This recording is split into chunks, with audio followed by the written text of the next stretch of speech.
vont laisser leurs empreintes dans le désert marocain pour tenter de dompter le marathon des sables. Une 5e participation pour Fred Lamoureux, la 2e pour Christophe Moronval.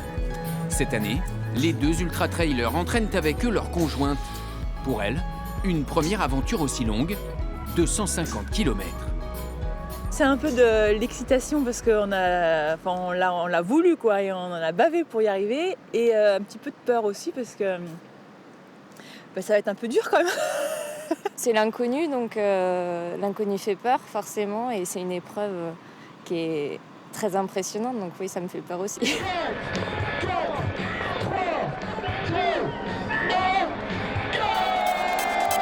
Le marathon des sables, c'est 6 étapes, la plus éprouvante de plus de 80 km. Une semaine de course en autosuffisance alimentaire. Un menu copieux, mais savoureux, car quand on l'a connu, difficile de ne pas reprendre un peu de désert.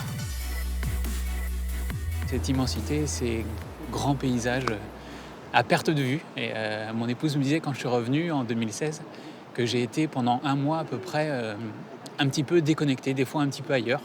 Et je pense que je devais repenser toujours au marathon des sables. Je pense que depuis 2006 et ma première édition, je suis tombé, on va dire, entre guillemets, amoureux du désert et de cette forme d'effort par étape. Et voilà, c'est ce qui me pousse à y retourner. Pour préparer l'épreuve, l'équipe s'est entourée de professionnels. Et concrètement, la protéine reste l'essence du muscle, donc pour avancer, forcément, tu en auras besoin.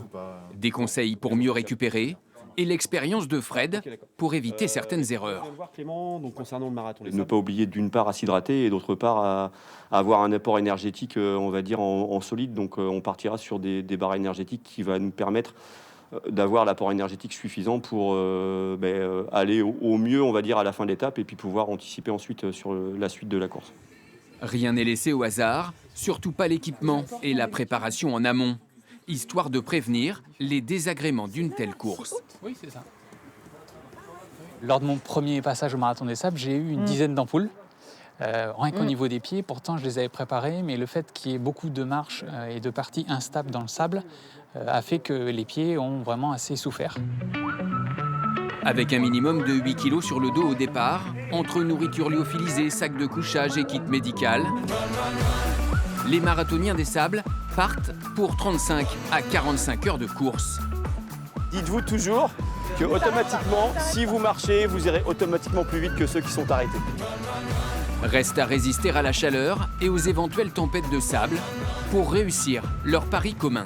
Terminé, quand même, parce que ça serait dur quand même de devoir abandonner.